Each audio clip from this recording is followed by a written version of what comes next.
Not too long ago, I had an ATV that wouldn't start. What I did was actually take just a regular propane torch with a torch head on it.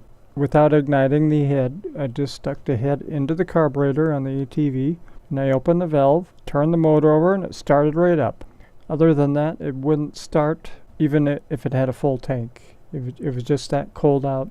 Since then, I've kind of been compelled to design a carburetor on the lawnmower to direct propane fuel into the carburetor by simply just directing it with the correct air-to-fuel ratio. Now here's the actual carburetor that I'm working on. It's just a basic Nicky carburetor from a Briggs & Stratton V-twin Vanguard mower engine. The basic carburetor parts that deal with liquids.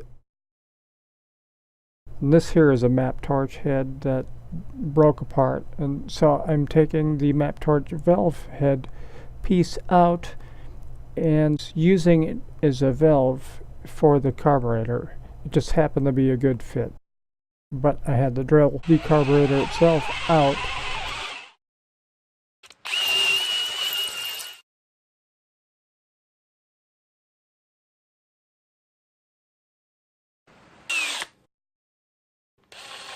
This is a plumbing brush. This is a clean out plumbing fittings.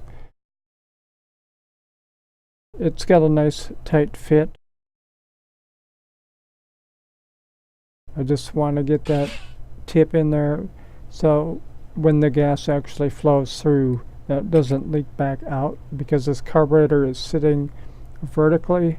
The engine with its vacuum is going to pull that gas in, the vapors, the fumes. I'm also going to use some glue to glue the fitting in there as well.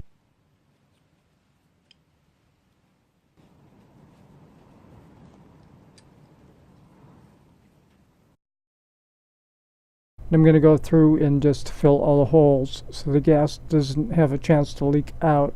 I want to make it as efficient as possible. So most of the functions on the carburetor that deal with liquid fuel are not going to have any function after this point.